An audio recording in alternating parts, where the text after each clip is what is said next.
Hey everyone, and welcome to Television from the Multiverse, the DC TV podcast from Mail Fuzz TV. I am Peter, and that is Connor.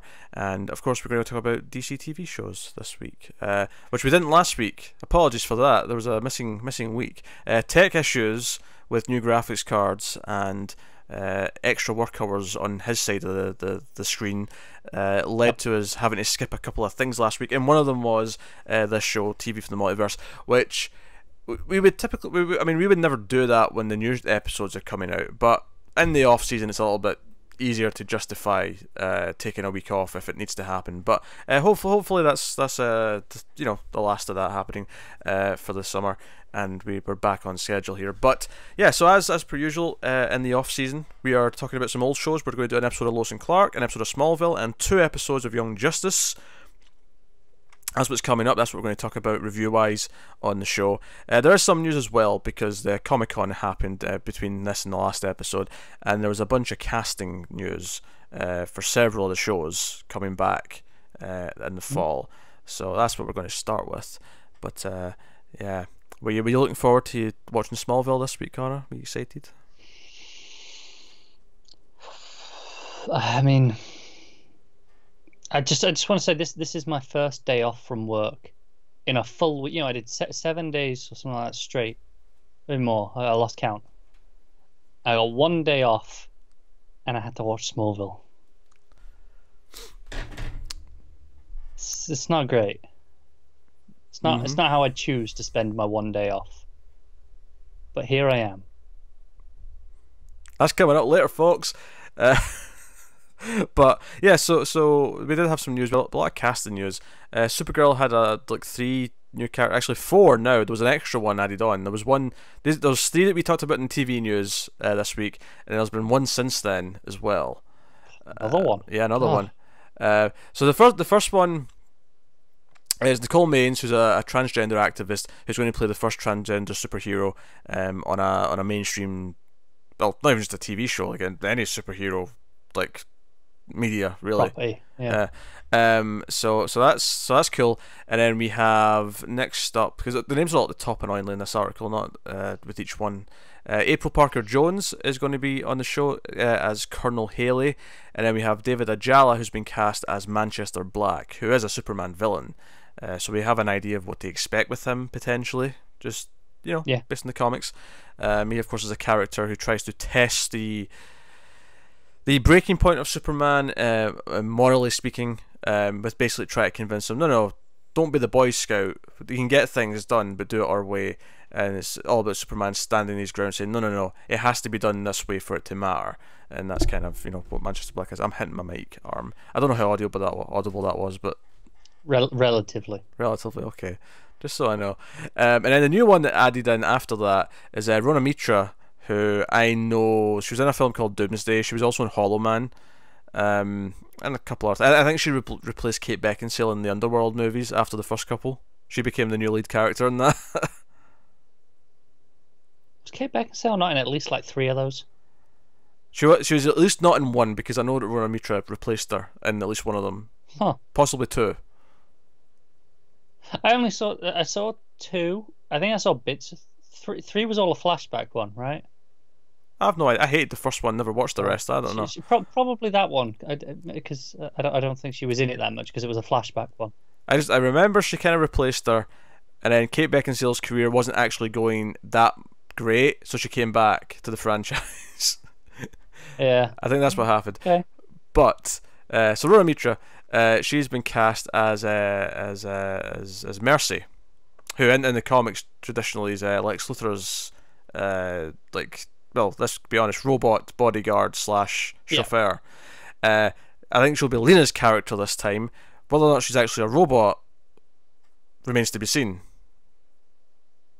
Yeah, I'm not so sure. I hope she is. I hope so, although I find it unlikely. That's it. I'll take a really just tough badass as well. She can still be the bodyguard, just not with the robot. Why not? Yeah, that'll still work. So got that. But yeah, she's got Mercy, and she's also got Tessmacher now as her assistant. Quite a collection. Yeah, she's really building up the Lex Luthor the Lex Luthor line of henchmen and whatnot. But hey, so that was Supergirl, and then we go over to the Flash. We had, where are we? Chris Klein. Who I know who that is. He was in American Pie. He's that dude. He's been cast as Cicada for season 5 as a villain. So I've been reading it Cicada. Cicada. Who knows? Who knows? We'll find out in a few months. Yeah.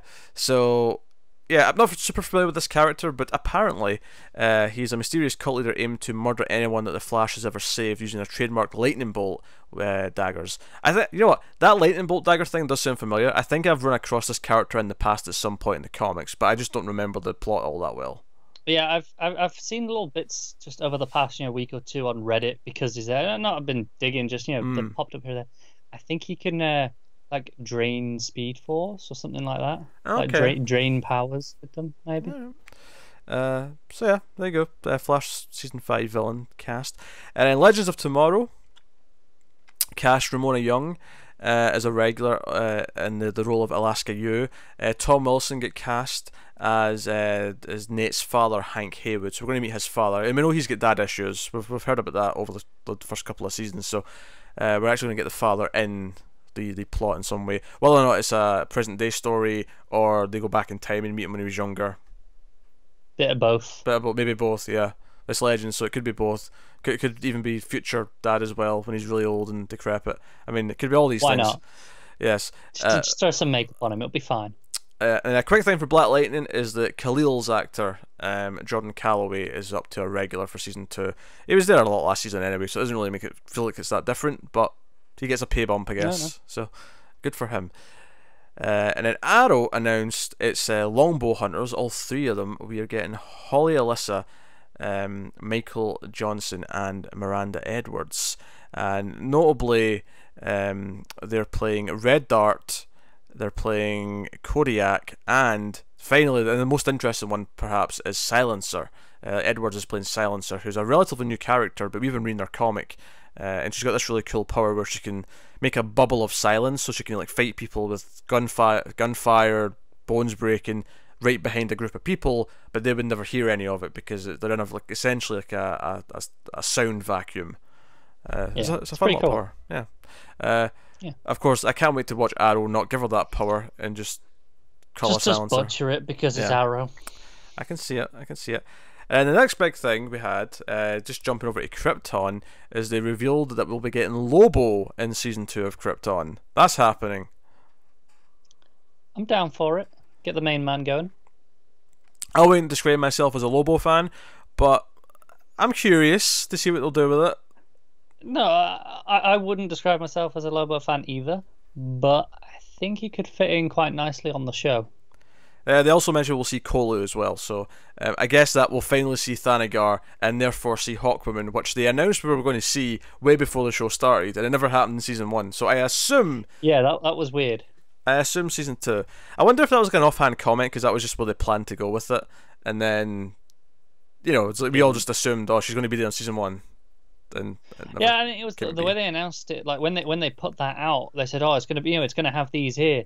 It made it sound like they were going to be like a big focus of the show, because she was announced alongside Adam Strange, who of course was a big focus of the show. So it was kind of weird. I don't know what to tell you. I have no idea what went into that thought process, but no, here we are. So, but yeah, that was the news. That was the sort of main Comic-Con stuff. I will say as well that they've announced Kevin Smith will be doing an episode of Supergirl this season. It's not really news at this point. I mean, that's fair. He's done like 2 Supergirls and 2 Flashes at this point, or something like that. Yeah, but they made a point of doing a big announcement the other day, so I thought, well, bring it up. This is relevant. This isn't news. Alright, fine. David Harewood's doing an episode. It's a bit more interesting. Yeah. Just give you something. They announced these. I thought I'd mention them. I don't know. I just don't think Kevin. The first time he did one, sure, that was news. Now it's just like, he comes back and does one like every season. It's whatever. yeah. But I think it's interesting he's picked Supergirl again. Well, he did that first. He did Supergirl. They did 2 Flashes, and then now he's going back to Supergirl. Yeah, but just notable that he's not stepped on for Legends or Arrow. Because honestly, I feel like Legends would probably be a good fit for him in terms of his style. Yeah, I mean, I honestly, mean, I know you're not a fan, but Legends is the closest to his style of dialogue and just the stuff he does. the last episode he did of Flash though, it wasn't even noticeably different. It was just it was just one of the mediocre episodes of the season. So It was, I yeah. don't think it really means anything that he's directing. To be honest, I don't think we'll No, notice that's fair. unless there's a gratuitous cameo from someone who's usually in one of his movies, which he's done in the Flash and was very gratuitous and very Yeah, distracting. let's see him get Ben Affleck in there. I mean, that would be that would be notable, especially since he's Batman. But Yeah. you know, I hey, mean, they're still pals, right? It's like, hey Ben, do you come do us a favor? yeah, sure, but not as Batman. He can play someone else for a laugh. Well, you can just be Bruce Wayne. It'll be fine. He can show up. He can play Booster Gold. Oh man, I would love to see that. You know Kevin Smith's a Booster Gold fan. He probably is. Yes. Anyway, we got shows to talk about. We're going to start off with Lois and Clark: The New Adventures of Superman, Season 1, Episode 16. It's called Foundling. So, full spoilers, of course, for the episode and each episode as we talk about them. And I'm just scrolling down the cast list here. I want to see, David Warner, that's who's playing Jor-El in this. I wanted to check his name because he was in Supergirl as well, funnily enough. Was he? The movie, Supergirl. Oh right, okay. He was, I can't remember his name, it was like, I mean, I could probably scroll down and find it here. I'm on his page, but he was like our mentor from Argo City in that movie. I'm sure. Right, okay. I'm sure that was David Warner. It's been a very long time since I've seen that movie. Oh no, so it wasn't. Forgive me. No, it wasn't. He's a very similar kind of presence to David Warner, though. Not him though. Not him, but I really thought I asked as soon as I saw him. Oh, he was in Supergirl. That's a cool little tie. Now he's been in tons of stuff though. You'll know his face. I assume from tons of things. He was in Titanic. He was in Tron. He was in Star Trek 6. Not you've seen that yet, but the bunch of stuff. Apparently, he's one of those dudes that you just recognise, yeah. right? Apparently, he's going to be in Mary Poppins Returns, which good for him because he's pretty ancient, so he's still working. Who's he playing in that? He is playing Admiral Boom. Okay. Do you know who Admiral Boom is? Not off the top of my head. I just thought maybe. Oh, maybe you know who it is. Yeah, maybe. He's voiced some Doctor Who stuff. Oh, was he? Recently or the older stuff? 2009, the TV miniseries Dreamland. What's that? Not sure. Is it an animated thing? I assumed it was like one of the book be. play things, or the audio plays, but I don't know what Dreamland is. Maybe it is. I'm gonna have a look. I'm not actually sure what that is. We've got something to go and watch. Clearly. Well, you're the It's Doctor Who an fan. animated thing, yeah. Okay, there you go. Yeah, I never watched any of the animated ones. Oh yeah, he did a voice in the first Fallout game, like the first Fallout, like way back in '97. Yeah, It's a deep cut. that's a deep cut. But yeah, so And then they moved up to Liam Neeson. point is, he's been he's one of those actors who pops up all over the place, especially if you look at the 80s and 90s. He's just everywhere. Which I just wanted to mention that because that was my first thought when I saw him. But he's playing Jor-El, and it never occurred to me before this episode that Clark actually had no idea up until now about Krypton or about Jor-El and Lara. I'm sure we've had this discussion over the past couple of months while we've been talking about this. Have we?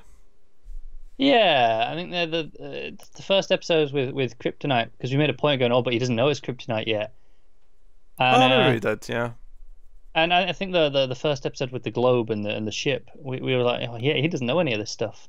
Oh yeah, no, I remember that. I guess what I mean is that it's been so long since that now in terms of the show. Forgot again. That I'd forgotten again, and now because he's Superman, he's flying around, he's doing all these things, and I think I typically think of Superman by the time he's got the suit on and flying around saving people, he does know that stuff. I always think of him getting the fortress before then, and he does technically have a fortress of solitude in this episode. Technically, yeah. It's a tree house, but it's called the Fortress of Solitude. It was a nice touch. So the orb from that episode, from way back, episode 2, I think it was, lights up, And it's like, I am Jor-El. This is the first of 5 messages. Why 5 messages? I don't know, because it made sense for the episode. And he's like, oh, you may be wondering why I'm speaking in your language and not my native Kryptonian. And I love how the video always gets stopped there, or the hologram always gets stopped. We never actually get to hear the explanation for that. It's like, he's going to explain it, we don't get to hear it, but he's acknowledging that he should be speaking Kryptonian. Which brings me to my first technical query. Technical query, okay. So in terms of the rules of the orb, so it's linked with Clark, right? And after he goes missing and these messages are playing, he experiences them as well as where it's being played, right? Yep. Why does he never experience like the first 3 times they try and play that second message? I thought that as well. But here's the thing, there's 2 stages to every message, right? The first stage is when Jor-El just appears and says, it's like a little prelude to the actual thing, and then like the actual like full video memory of like him and Lara like, you know, getting the ship ready, or, you know, in their little lab on Krypton. So the way I took it is that part is like directly beamed into him, but the little thing at the start with Jor-El is just like, hey, this is the second message, doesn't. Okay, I mean, I'll allow it. It'll set my mind at peace for now. That's what I've got for you. So I'll take it. You can have it. So it's a big episode mythology-wise, because it's actually dealing with that stuff, and he learns about his name's Kal-El. Learns about Krypton. He learns that he wasn't abandoned. He was actually saved. He was a refugee, and he's finding this stuff out. And of course, the actual plot of the episode is that someone breaks into his house. This kid, this teenager, and steals the orb thinking it's valuable, and ends up selling it to Lex Luthor of all people, who also sees these messages. Not the first one, because the first one's when it's just Clark on his own, but after that he sees most of them. And for Lex, this is like, oh, he didn't arrive here just before he showed up in Metropolis. He arrived here as a child. He arrived here and was raised on Earth, meaning that he has an identity on Earth. So he got something. It's a big win for Lex to get that information. Yeah, so now he's got someone. Now he knows to hunt for a real person. It's not just Superman's flying around hiding somewhere. No, he's a person with a job. He's a person with an apartment. He's a person with whatever. A family. Yeah, because he even says, I can exploit the people around him as well. Like he's proper maniacal. Which is Lex. Exactly why he has a secret identity in the first place. Exactly. I love that Lex has this secret stash of all these various art things, and they're all made up, but they're all like, the full version of the Mona Lisa with the full body. No one knows about it. The 10th Symphony. Yeah, 10th Symphony. And then the arms from the, I can't remember what you call that piece, but the arms from it. Yeah. That's really just made me laugh, especially at the end when you see Superman just holding the arms in the newspaper. And he's like, Superman, unearths, fantastic trove of art, relics. And you got, like I said, his butler being like, you can always go visit him in a museum. So it's not the same. Yeah, it's not the same. It's not the same as when it was only I knew they existed. The rest of the world are idiots. I knew. Yeah. Also, you get the delightful shot as they have to leave before Superman gets there, because Superman's breaking through all the barriers, and Lex wants to take the orb, but the orb starts floating and he can't get to it, and he keeps trying to jump, and Nigel's like, no, sir, we have to go really quick now. It's just quite serious. And he's like, yeah, okay. And then he turns around and tries to jump again. So there's that thing where he's like, I'm going to pretend I'm not going to do it. I'm going to do it. I got you. Oh no, you bastard. But just, I don't know. The image of Lex just trying to jump up and grab a ball in the air was just kind of funny to me. It's him trying to surprise the ball, right? Yeah. Yeah, that's what makes it. It's the element of surprise. And I realise those watching the video can't see like half my face right now, but I wanted to sit back, and this is just how it is. So unprofessional. This is it. He gets a mic arm and now he thinks he can get away with his shit.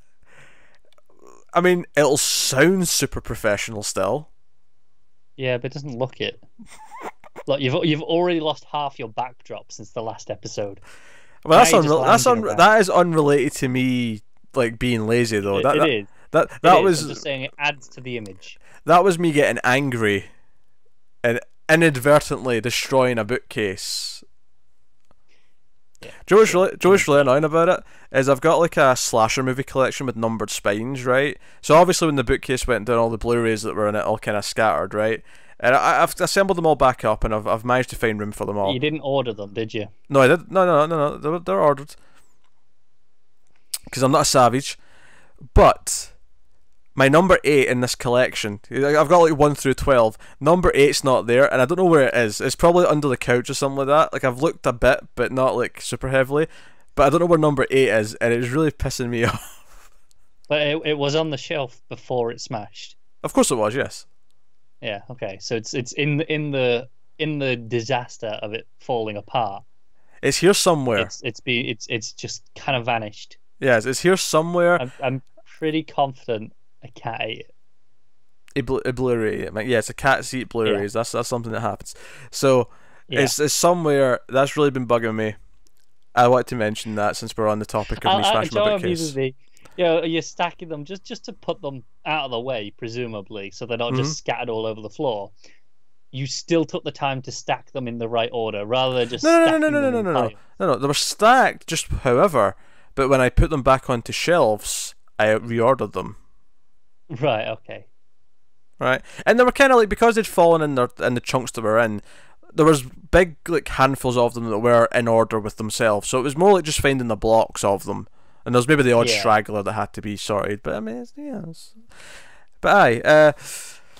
So yeah, Clark's place gets robbed. He's going looking for the orb. So him and Lois are trying to track it down. Lois is struggling with our news piece about crime in the area, and it's like, oh, this is perfect. This is really like close to home, and we can get the emotional response from Clark from feeling invaded and violated and all sorts. And she's been really insensitive, but she senses that he's hiding something, and then she finds the photo because the kid who stole it took a photo of the orb and what the hologram was to try and sell it. And she probably, maybe my favourite scene of the entire episode is Lois talking to Perry that she feels that she can't trust Clark anymore because Clark's been hiding things from her, and he's like, now Lois, I know what you want me to do here. You expecting me to like take your situation and compare it to some story about Elvis from the past. Well, I'm not going to do it. So let's have a proper conversation. What's happening? And she's like, well, I think Clark lied to me. And he says, but don't you ever lie to Clark? Lie to him? He's like, of course, all the time. All the time. And he's like, I'm not going to touch that. I'm just not going to touch that. Harry's a wise man. Yeah. And then he gives her like a little pep talk that's not like that peppy. It's a very serious talk about how, well, it's better to like fix this now and be honest with them rather than let it fall apart and then try to fix it afterwards. And she's like, I prefer the Elvis stories. Like, next time, kid. Next time. I've got thousands of them. I believe the exact word he used was millions. just to, was it millions? Yeah, it was millions. Yes. So sorry, I didn't exaggerate enough. But that was a really fun scene. Meanwhile, Jimmy's got a bet with Kat, and I spotted the flaw in this bet as soon as he made this. Right, I want to point this out. So Jimmy's reading a magazine, and he says, you know, this is back in the 90s when people read magazines in times other when they're waiting in an airport, and even then that's dying out because of tablets. But you know, there was a period. No, it's not waiting in an airport. It's waiting in a dentist. There you go.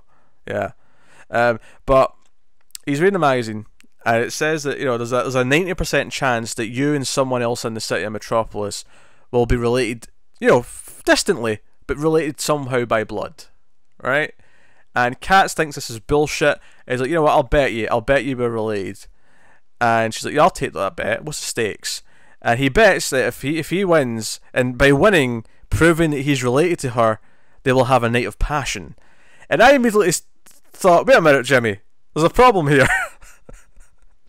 There's a problem with your plan. You're going to prove that you're related and then have sex with her. There's a problem with this plan. I think it really depends on what the link of relation they're going for. Because you can go, 90% of Europe are related if you go back, right? Sure. So, like, how far back were they trying to go with this? Is this like, ninth cousin 4 times removed? That doesn't count. It doesn't. But I'm just saying, if the goal is to get the lady to say yes, we'll have sex, I don't think proving that you're related in any capacity is the. It's not ideal. Yeah. Is the what's the word I'm looking for? The aphrodisiac required for the job, right? No. That's the thing about a bet, right? Yeah, it's also. It doesn't really matter. Also, it's a bet. Nothing more romantic than, hey, if you lose this bet, we have to have sex. I like Kat's kind of up for it as well. Like, she doesn't really argue. She's like, yeah, whatever. She's like, I'm going to win, and if I win, you have to repaint my entire house. And he's like, fine, done. So, and Lois just immediately is like, oh yeah, I expect reports on my desk by tomorrow. I want blood samples as well. She wants blood tests. But they actually eventually trace it back to someone in his family, in her family, that had a connection. And he's like, well, night of passion, Kat, you promised. And then she's like, well, now that I know we're related, we can't go through with it. And I'm like, wait a minute, why didn't you say that at the start of the bet? Like, that would have made it null and void at the time. Just because now... It would, but she just wanted to... But if she won, it wouldn't be null and void, would it? I agree. Jimmy's been an idiot here. This is what I'm saying. Jimmy did not think this through. I'm not going to lie. The best part of this plot is just after this, where she walks off and Jimmy just turns to her and goes, it's not illegal. Like, it would be fine. I mean... That kind of deal. He's right. It's not illegal, but... Is any incest illegal? Like, I mean... Is brother and sister actually, like, strictly illegal? Yeah, okay. Yeah, it is. I think cousins, depending on where you are, is or isn't. But anything further, like, when you get to like second cousins and beyond, you're good. Is the kind of the rule of thumb. Good to know. Yeah. That's a really sick question to ask. I'm going to ask it. So... I don't know where you're going with this. I was just going to say, does the law account for something as sick as, say, like a grandparent and a grandchild? Because I assume it covers parents and kids, right? I assume it covers that. But does it just assume that no one wants to have sex with their grandparents? So therefore, if someone did, it's like, well, there's no law written down for it. I don't know. I really don't know. There's something for you to research tonight. I'm not googling that. You kidding me? Someone in the comment section will know. Don't worry. I don't want that in my history. Yeah, someone in the comments, Google. Yeah. Google, is it illegal to have sex with your granny? And get back to us with the results. You have to phrase it in that particular way when you put it to Google. Yes. What does this show become? I don't know. This is it. You sit back, you get all relaxed, and everything just goes to shit. Okay. You can't even see my mouth there. That was a silent sort of laugh that I could. You can see the shoulders moving. Yeah. Yeah. I get. This is how you do ventriloquism. You just hide your mouth. If I got a dummy here, I could just do it. It'd be easy. You have to put on a different voice, though. Hey, Connor. You're ginger. I mean, it'll pass, I suppose, when I can't see your mouth. Exactly. See what I'm saying? It's easy. I can't prove it's you. All these ventriloquists who spend all this time practicing and getting good at, like, speaking with a second voice, but without it being noticeable. Waste of time. Waste of time. All they needed was a mask. You just wasted years of your life when all you had to do was get a big pop shield.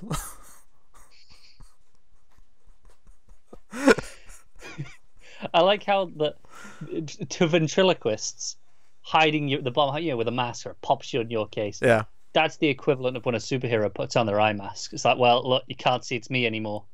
Yes, exactly. Start to loop it back around to capes.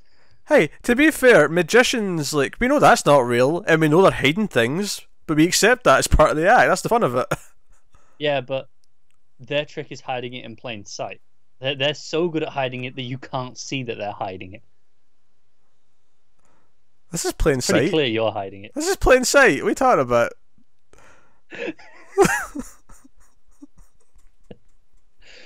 This is a mess. It is indeed. So, of course, Clark finds all this stuff out, and he tells his parents. And he apologises to Lois, and all that, and they make up, and they're happy ever after.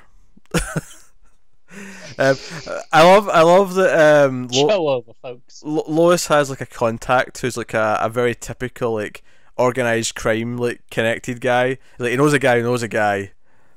Yeah. It's like, yeah, I know a guy who can help you with that insurance. He's like, yeah. Yeah, what was it? She was like friends with his daughter or something. Yeah, she did tennis, I think, with his daughter in college or whatever it was. And at one point she's like, I don't know if I can trust Clark anymore. I think he's holding something back. He's like, do you want him to be roughed up? I know a guy. He knows a guy for everything, doesn't he? Yeah. Also, Clark is such the noble like Boy Scout that even though this kid stole from him, is that when they get a hold of him and he tries to run away, and he doesn't really have a whole lot of information for him, he still gives him his suit jacket because he looks cold. It doesn't even look that cold out. It doesn't. No, it actually looks like it's perfectly just like kind of mild. Pretty pleasant. Yeah, but hey, I don't know. I'm not feeling it. I'm not there.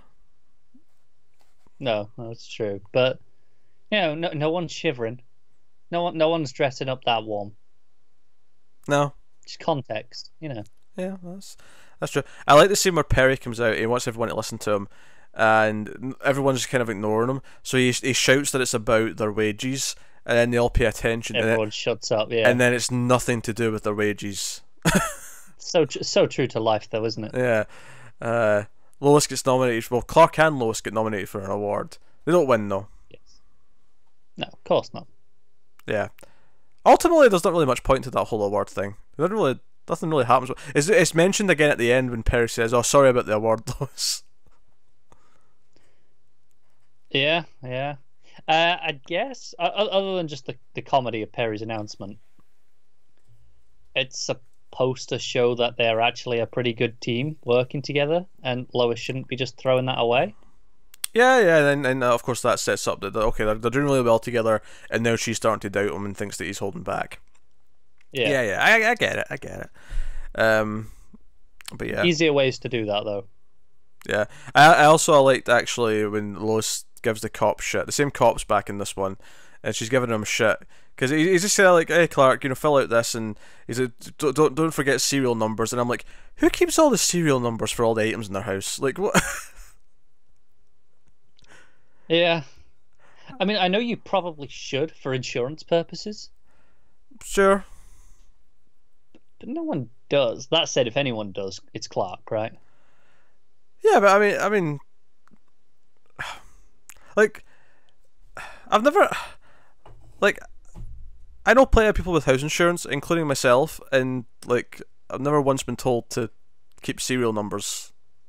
I think the reason you keep it is when you register your warranties, right, for electronic devices. When you register your warranty, you have to put in the serial number. Mm-hmm. So there's a record there that you can just access, right? You'd be able to find that then if you wanted to. Yeah, but how often do you actually have to register a warranty for something? Quite a lot. In my experience, anyway, a lot. Yeah, whenever I get a new phone, for example. No, yeah, register that. Yeah, my phone's contractor, so it doesn't. It's just covered. It's just part of, Well, yeah, that's different. But if you just buy a phone, you're supposed to register that.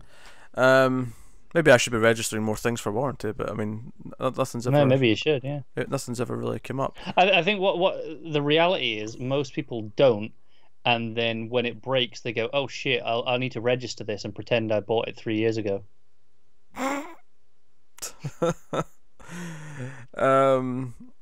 Yeah, I don't know. I was like, yeah, who knows their serial numbers? That's all I was thinking during that scene. But Lois gives him some shit. It says, "You're going to dust for prints or do anything. Some old lady's going to get all her stuff robbed because you weren't dusting." He's like, no, we're not going to get there soon enough because we're too busy dusting for prints. She's going to be dead because of you making us dust for prints. She looks mortified at the end of that story.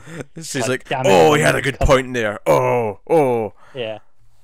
Oh. That's the thing. That's what gets Lois, the most. It's just being wrong. Yep. That's where it hurts. Absolutely. Yeah, but that's part of the episode. Clark sees some of these things. So he's Jor-El and stuff, and learns about Krypton. Yeah. That was it. Let's be honest though, it was the potential cousin incest subplot, and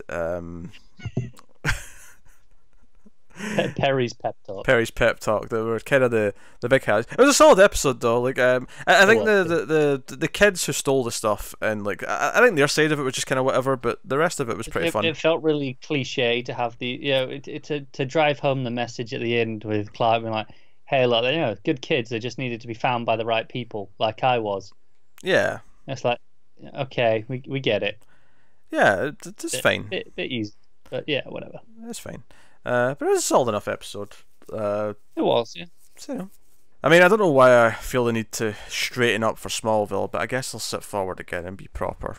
Okay, I guess we'll do that. All right, I'm moving forward. You probably should have just saved that for you and just at this point for the real discussion. Yeah. Unless you're planning to put some passion into this that I am unaware of. Maybe there will be passion. I don't know. Maybe there's passion. Can I have passion anymore with Smallville? Am I just dead inside when it comes to it? Like, am I just like numb? It's like, Well, let's find out.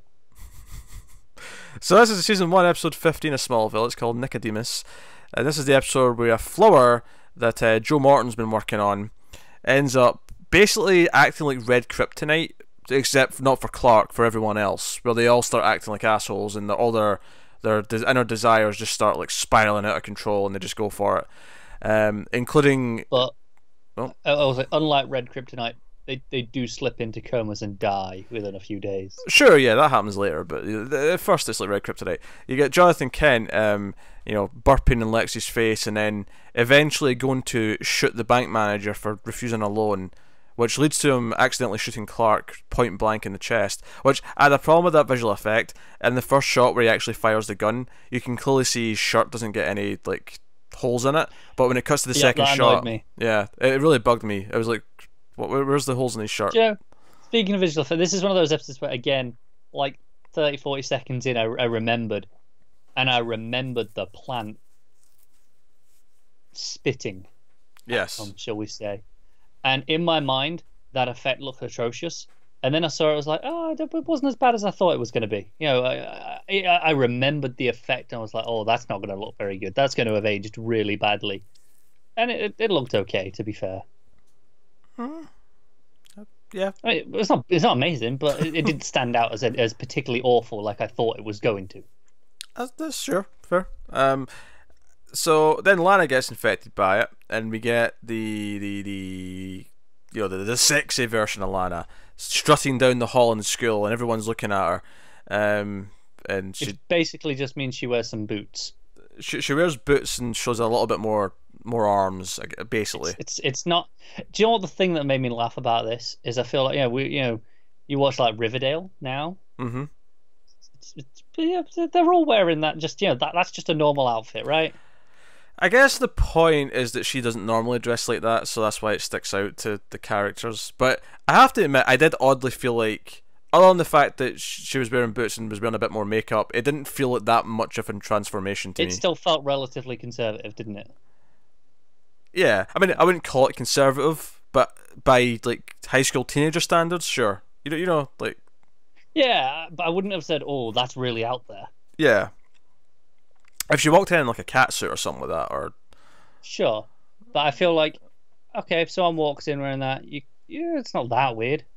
Yeah, because they weren't even like proper stripper boots or anything like that. They were still just kind of normal boots. Yeah. Yeah, it was just kind of. If anything, it was more just the smirk she had in her face as she looked like she wanted to have sex with everyone that moved. That was the real thing that looked different. Yeah, I can't argue with that. And of course, when she just strips off for the pool. Yes, with the body double. Obviously, yeah. It was very notable because every time there was like a close up of the underwear or whatever, it was always very conveniently like with no head. Was, yeah. For whatever reason, there's a heavy body double moment. But hey, so. No, I'm not even necessarily complaining. I'm not complaining because I wanted to see Kristen Crook like in their underwear. I'm complaining because it just felt awkward in the scene. Because every time it cut between them, I felt like I could tell. Yeah, I think what is a little bit jarring is like, okay, it's just a scene in your underwear. Like a lot of actors do that. Like, yes. It's not a big deal. So it felt particularly weird that she felt like, oh no, I'm not doing that. I wonder, do you think she was under 18 at the time, and that's why? Maybe. I don't think she was, right? Let's say she was. Let's say she was 17, so there was some ethical concerns, and they said, "No, he's a body double." I mean, she was born in 82. Nah, she'd be like 18, 19. She has to be 18, 19. Yeah, she has to be. I don't know. It was just a thought. But she's so she tries to get Whitney to blow off class, and Whitney's done had like a complete 180 this season, where now he's like really serious about his studies and like he's like a good little boy. And now he's failing. He's like, oh shit, I should probably actually do it. It's to be fair, I think it's because he lost his scholarship now, so he's like, oh shit, I actually have to do the classes. So she dumps him on the spot and then goes to Clark and gets all flirty, and Clark's all da-doy.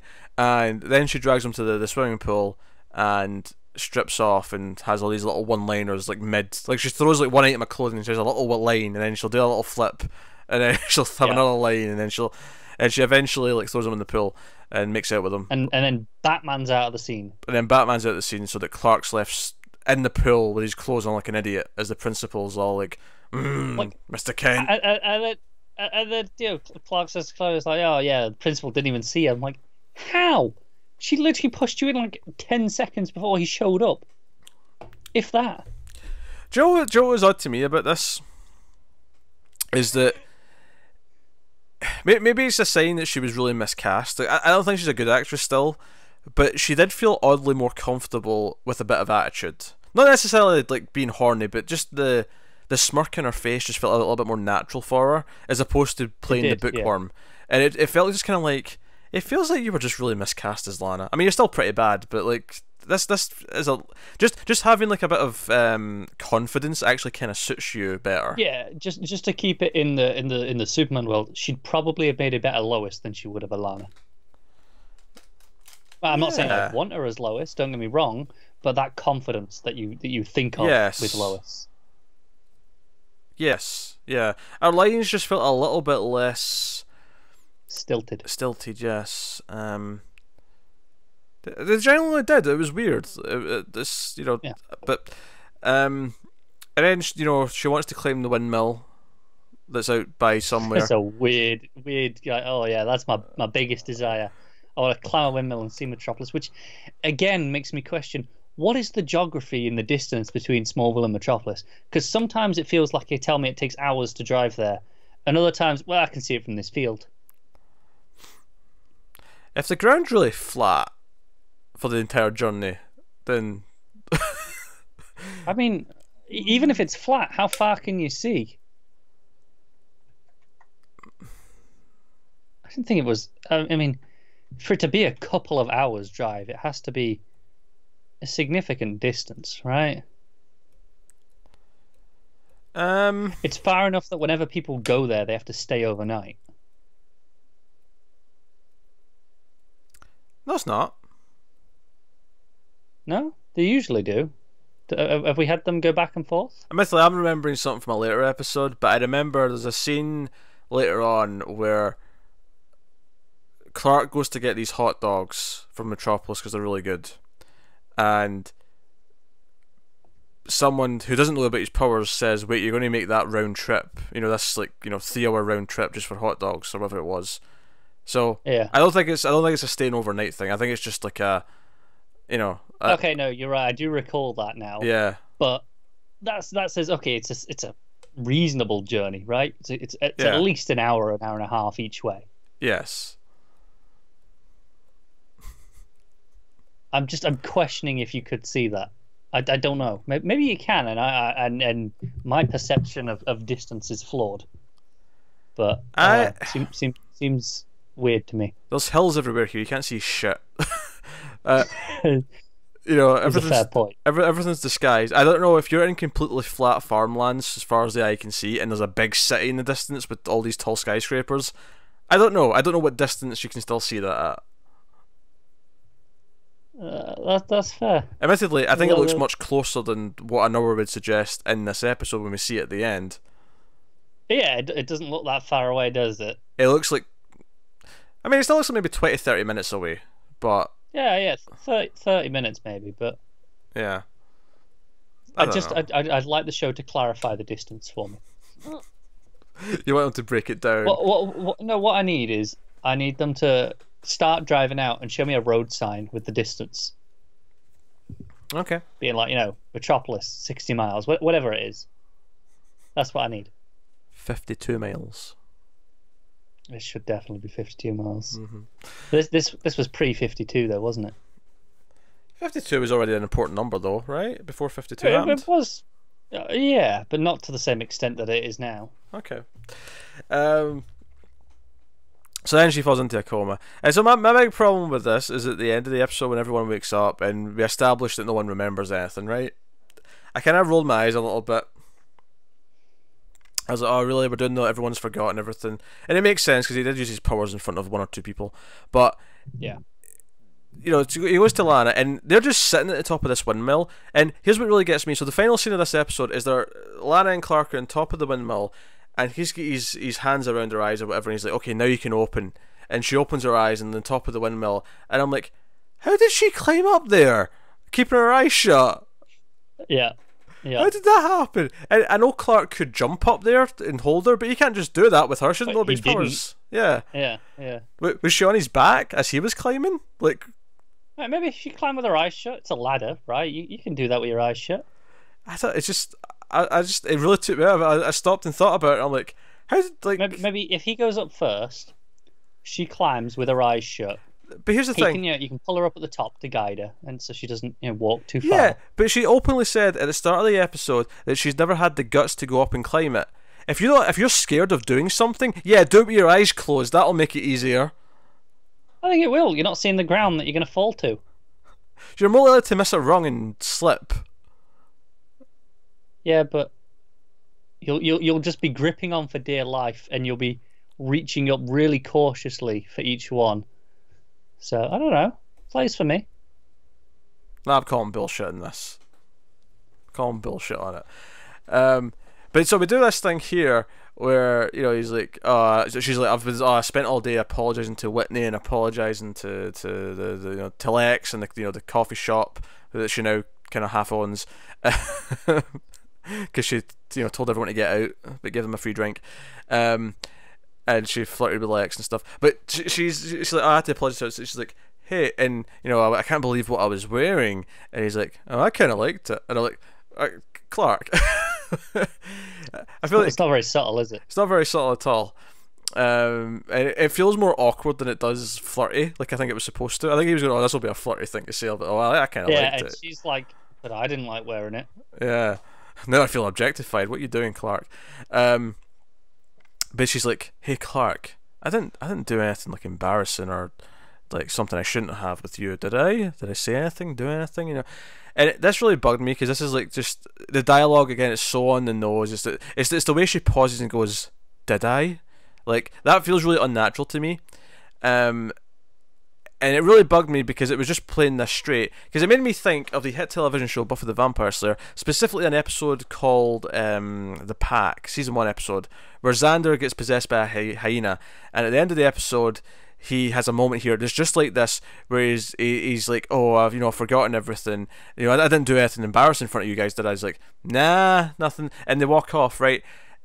And again, it's the cliche moment, but the reason why it works in Buffy so well is that it's actually the setup for the joke. Because the joke is that Giles turns up behind him and says, Xander, I did some reading on this, and there was nothing to suggest that you would lose any memories. And he turns and says, did you tell them that? He's like, your secret's safe with me. And it was like, okay, that they did the cliche thing to set up the joke. That no, he actually does remember. He doesn't want them to know that he remembers.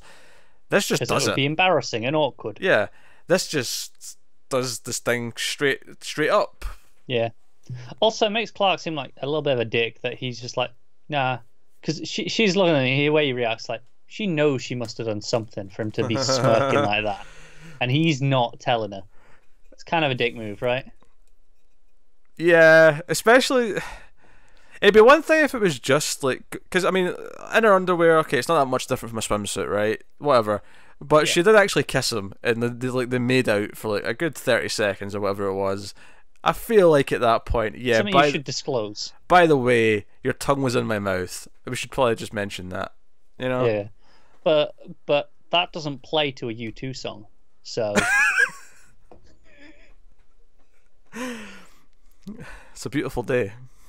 I actually really like that song. It's proper. That's gonna be stuck in my head for like 3 days. I like the song well enough. Proper nostalgia. That was constantly playing on the music channels back in my like. It was what 12 through 13 sort of age range. Yeah.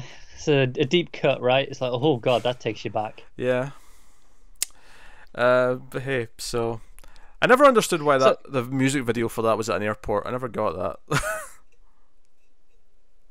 I don't know. I think it's irony because airports are hell. I don't know. I just never got it. I'm like, why an airport? Why? I don't get it. It's like some like ads for cars or just like something random for 30 seconds, and at the end, oh, this is a Toyota advert by a Toyota. Okay. That is every car advert ever. Yeah, but at least some of the other ones have a car in it before that point. Yeah. There are some types of advert where I can tell you what a perfume advert is. I'll have never seen it before, but it starts, I'll be like, that's a perfume advert. Like every time it's the soft music, really soft lighting. You got a model just lounging around usually. There's There's some ads that I've been seeing on YouTube recently for Durex, but I like them because they start as if they're an ad for like shampoo. They're like, okay. Is this like a woman, like, it's like a woman sort of like an afro type hair, right? And her head's going back and forth and spinning it around. It's like oh, vibrant and flirty and fun and it's like an undetected gonorrhea. Date with Durex. I like it. It's a twist because it sets you up for the cheesy shampoo advert. I'll tell you about an advert that killed me on YouTube recently. It's a save the pubs campaign. Taxes are hurting local pubs, and it plays it like those charity aid messages. They're like, oh, 3 people, 3 kids die every minute, like one of those videos. Oh, right, okay. It plays it like that. It's like 3 pubs close every day, and it's this really somber music. I'm like, what am I watching? What is this? Should we do that at the end when we're promoting Patreon? Get sad music. You could compose some sad music, and be like, every day we have bread for dinner. Please send us your money on patreon.com/MilfieldTV. It's a piano, and show like a really sad picture of Tim looking really poor. Oh yeah. Do you know what, it's funny. I think I have some of that music lying around from an old thing that I did at uni, where we just one night we as a joke we made a fake charity advert like that. It was for something I don't even remember what it was, but it was something stupid. Like, I'm sure it was, yeah. I don't remember what, but it was whatever it was. It was probably something I can't really say on this podcast, to be quite honest with you. That's fair. So, but we did the full thing with all the music, so that's probably still lying around somewhere. So the rest of the episode is just trying to solve this flower thing. Lex, of course, feels responsible. There's a really ironic scene where Clark's like, "Don't worry, Lex, it's not your fault that this is happening," but it actually is because he's the one funding Joe Martin to do his research. And then 10 minutes later, you've got, "This is all your fault, Lex. What are you doing?" Yep. And Lex is going, "Hey, I had nothing to do with this, believe me." And I mean, he's right. Is he? Yeah, because the doctor he didn't ask the doctor to look into the plants. He was supposed to be researching meteor rocks. But he says that right after Clark says, "Oh, do you know this doctor dude?" And he's like, "Oh, who's that?" Like he outright lies before he says it. Yeah. He lies about that part of it, but when he says, "I have nothing to do with this," he says that he said, "I had nothing to do with this. You believe me?" And Clark's like, "I don't." And it was like, well, that was true, technically speaking. Technically, but not morally. That's fair. He's still funding the research, and at the end, he's like, I still like you. I like all these ideas you've got. I'm going to put you in a private lab, So yeah. Lex doesn't come out of this squeaky clean. He feels guilty. He should feel guilty, and Jonathan and Lana almost died. Admittedly, Lana dying wouldn't have been so bad, but here we are. And we also have some stuff where Pete's jealous of Lex because he's better friends with Clark now, which is frustrating because that makes sense as a plot beat to play. Yep. but why is this the first time we're getting even a hint of it? Yeah, we've never heard of this until now, not really. And the bigger problem I have with this is that this is the first time Pete has had anything resembling his own character, like beat or plot or anything. Like a thing that makes is his. He's jealous of Lex because of the friendship with Clark. This is the first time he's had his own thing, of any kind. I think you might be right. Yeah. 15 episodes in, he's actually finally got a thing, and it feels like just a throwaway thing, so they can justify him getting after him when he gets infected with the flower before the end of the episode. Pretty much. And this is what it is. Of course, he tries to seduce Chloe first, of course, and then he tries to kill Lex. He tries to kill Lex, yes. And then Clark shows up and does his whole thing. I have a couple of like things. So on the Clark shows some of them his powers, right? Mm-hmm. Kind of. He grabs the gun out of Pete's hand, and Pete's like, "Oh, how did you do that?" Which I appreciate. He's surprised, right? Yeah. And the reason I appreciated that is because this comes 10 minutes after Lana, where she drives up to this windmill in Lex's car that she has driven going way beyond the speed limit, clearly, right? Mm-hmm. And Clark just appears in the middle of this field 10 seconds after she gets out of the car, and she doesn't question it. She's focused on fulfilling her desire. She didn't think about it. Pete's focused on shooting Lex, and he still questions it. Yeah, but the gun's taken out of his hand. Like that's an active thing interfering with what he's doing. Whereas this is just like, oh, he's behind me, whatever. Don't think about it. I don't know. It kind of stood out as real bullshit to me. Doesn't think about it. She's not thinking straight. Yeah. So I was one of the few things I appreciated with Lana's stuff was when she's flirting with Lex and and all that stuff. She's like, "Yeah, what you don't care about the business of this here. I mean, what do you care for Shirley? You only did it because I asked you to do it, and you want to keep me happy." She like calls him out on it, and it's like, well, we all know that's true. Yeah, although she clearly implies it's because he has feelings for her, which, I mean, technically he eventually does, but I don't actually think he's supposed to just now. I don't think he does here. No. I don't think he's supposed to for several seasons, but Lex is an awful person, don't get me wrong. I mean, he's not atrocious yet, but he's not a good person. He's morally grey at best. But he's not crossing that line, is he? No. He's not having intercourse with a high schooler. Well, at least maybe he's done that in the past when he was too old for it. But wouldn't shock me. Maybe. Lex being not Lex. Now. Yeah. I mean, it wasn't the worst episode of Smallville so far. It's let's be honest, it's probably in the top half out of the 15 at least. That's not saying a whole lot, but yeah, sure. It's not, but it's true. Yeah. I mean, Chloe and Lana kind of teamed up at one point to go and investigate. That's what led to her being infected. Yeah. I guess that was just a different pairing, so it was kind of interesting, I guess, even though... Now that you mention it, you're right. We don't really see them two together very often, do we? No. And usually Chloe's just jealous because Clark's into Lana and not into her, so she gets all mopey about it. Yeah, no worrying about that this episode, in the one where Lana's literally throwing herself at him. Yeah, she's very calm as she's hearing Clark's story about this afterwards. Clark's like, yeah, but it didn't really seem like it was her. She's like, good. There's something going on. It's fine. Nothing to worry about here.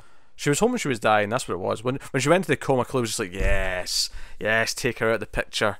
Yes. Do you know what? I say that. She did have that really awkward moment with Clark where she's like, oh, she doesn't like you. Just move on. Just get over it. Which was like, oh, okay. That felt really petty. Clark's like, oh, I can't just switch off my feelings for her. And she's like, oh, who gives a shit? Which, I mean, don't get me wrong, I can sympathise with. But it feels weird to have your friend just say that, right? It does. But, hey, that's Smallville. Well, we'll move on to Young Justice season 2 rather, episodes 10 and 11. Before the Dawn's the first one. Second one is called Cornered, and these actually neatly kind of, I mean, it's very sequential now in general, but this felt kind of like a two of a pair in a lot of ways. because we left off last time with various people being kidnapped, including Bart and Blue Beetle, in the pod, and we found out this mysterious partner of the light is the Reach, which is the alien race where the Beetle comes from, and they're the ones doing all the tests on the metahuman kids, and that's going on. So this the first episode here, episode 10, is basically the rescue mission where Tim and Babs actually intentionally get kidnapped so they can go with them, and they can be tracked by Nightwing and the other ship with Miss Martian and all that, and they come in. There's a lot of action, there's a lot of sneaking about, Bart's dashing about, phasing through things. We get the Black Beetle as Cass coins him, the big fight with him, and everyone try to fight him. All of this really comes down to one scene for me though, this episode, really, when it boils down to it. And that is Miss Martian encountering Aqualad, and she basically fries his brain. Doesn't quite kill him. I thought she was killing him at first, but the way... But she's going for it, isn't she? Yeah, she's going for it. The way Artemis takes him away implies that he's still alive, but basically... And actually, as soon as she started doing it, I was like, she's going to see what's going on. She's going to see all the truth of the matter. And sure enough, we get quick flashes of like all the little things that he's been doing with Nightwing and stuff. And realising that that's Artemis there. Yeah. Still alive, of course. And then she feels guilty for the just the absolute like hell she's just unleashed on him, and she's just broken by it. And it's actually interesting that she doesn't. I was really expecting a scene of her with Nightwing or something, if not this episode, then the following one, like confront him, be like, "Why didn't you tell me?" But instead, she's just like broken and like struggling to use her powers. She's kind of not helpful very much in the fight after this. She ends up trying to phase through the door, and the bad guy just like turns on like a phaser thing. And it's still particularly relevant in the next episode as well, which is part of the reason why these go so well together. Is she's still just this isn't something like that. Oh, it's a cartoon, it'll be fine next episode. No, this is a big moment for her. Yeah, so she's living with that guilt, and So Beast Boy doesn't know what's going on. Beast Boy's like, yeah, she took down Aqualad. Everyone, she's so happy about it. This is great. And everyone else is just like, oh yeah, it shouldn't look very great, but Yeah. What have you got to do? In this episode, I also really enjoyed Blue Beetle learning about where his tech come from, because obviously he thought it was just something that Ted Cord had built that he then found, but no, it was like, okay, no, this was discovered. This is part of all this stuff, and kind of getting that spelled out for him. And his horror as to all of that.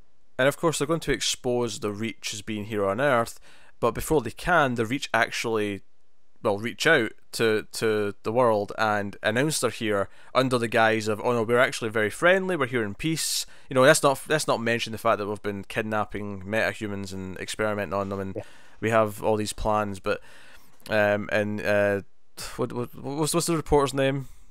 Godfrey, yeah. Good old Godfrey.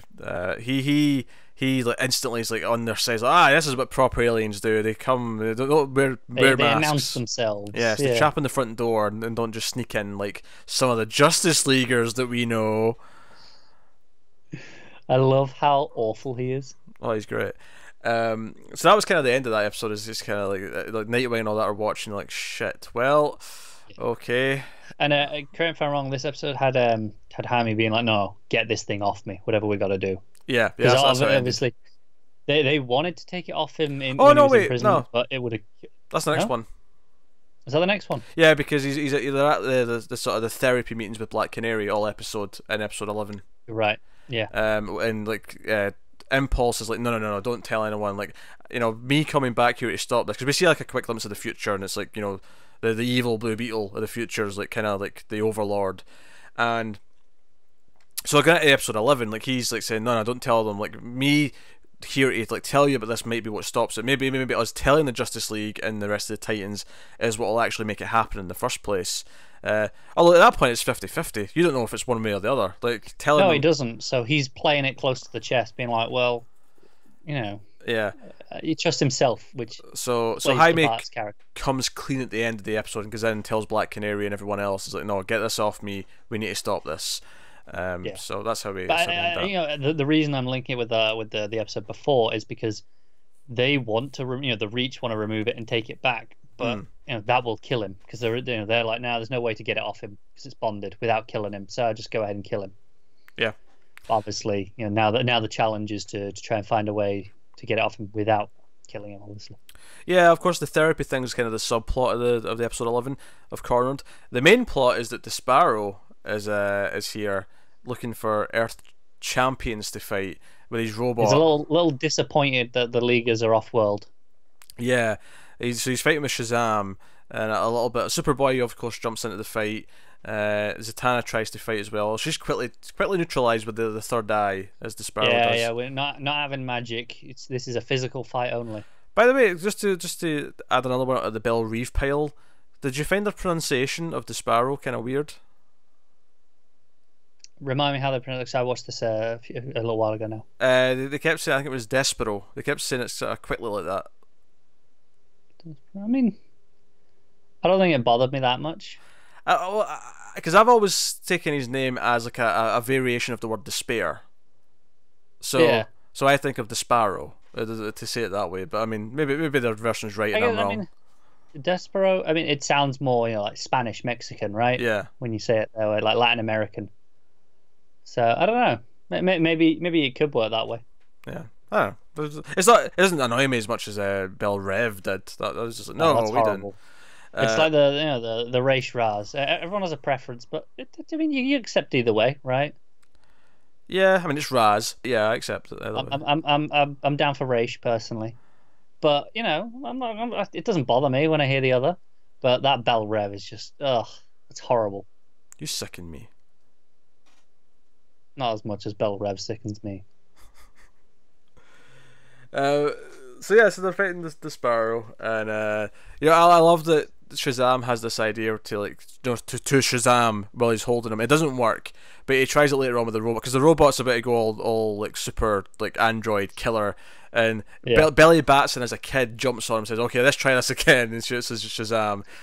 I like that, because Despero has his rules, right? Yeah. It's like okay, no magic. So and when Shazam, he does that and becomes Billy Batson, he's like, hang on a second, you're a kid. I don't fight kids. You're out of this now. Yeah.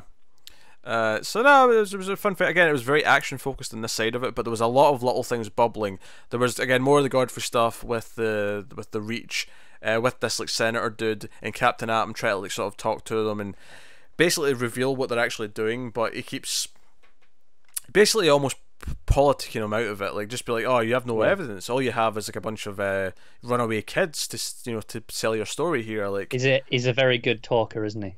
Yeah. This Reach. And at the end, the Reach actually come and help them because the Sparrow trapped them, like the Hall of Justice, which by the way is destroyed. The Hall of Justice is done. It's trapped in this pyramid of like a force field, and they can't get out of it. And it's actually the Reach goes, oh, I think we can sort this out for you, and he does a little thing. Gets out a little device and zaps it. It makes me wonder where that tech came from. It makes me wonder. Yeah. But well, I mean, it could be their tech originally, and then just I got sold, right? But it doesn't seem. Maybe it's just it's not that big a deal off Earth, whereas on Earth, because it's we don't have a lot of the aliens around, right? Yeah, no, that's true. Martians, but they're local. So the big thing here, though, is that the Reach dude's like, oh hey, it's a shame about your Hall of Justice being demolished. Good thing you've still got that one in space. What do you call it? The Watchtower. And then the Senator's like, what? It's like, oh, was that not public knowledge? Oh, my bad. Cut to Godfrey, spewing hatred. They've been watching over us. They've got an eye in the sky. How dare they? Oh, it's glorious politicking, isn't it? Yeah. And there's some other little things in this episode. There's because the cave or the mountain was destroyed, the ones who were living there have now got like a warehouse in Bloodhaven that Dick set them up with. It's like it's just a warehouse with some beds in it. McGann didn't feel comfortable in there because it's just it's all these guys, and she's got a little curtain. Yeah, so she actually goes and lives in Jean's place because he's off world right now. So she just pretends to be him, and then she's on her own there. So that was the thing. But I really like the stuff with her in this episode of just not being in the fight at all. Like she wasn't. They're like, come on, use your mental powers, shut him down, give us a hand here. And she can't do it. She refuses. Yeah, she's not willing to do it. Yeah. No, and I think it's a big deal for her, given how flippant she has been with her powers. We've seen it a lot, over the first season with with like the Queen Bee stuff, and we've heard about what she's done with Connor, with changing his mind on things. Yeah, it's a breaking point for her. It's where she's realizing the weight of what she can do, and Yeah. simple little things. She's maybe altered Aqualad for life potentially, based on this. So that was a solid pair of episodes. As the season's getting really quick, so we're now just over halfway, having hit episode 11 there. So Yeah. So we'll be back next week with the next two. So that does bring an end to all the shows, though, and brings an end to the show in general. This show, because obviously in the regular weeks when we have the new shows coming out, we pick a favourite episode, but we don't have to do that when there's the off-season content. So here we are. So let us know what you thought of the episodes in the comments below. Like and subscribe, all that stuff. Get us on patreon.com/MailFuzzTV. Secure the sad music.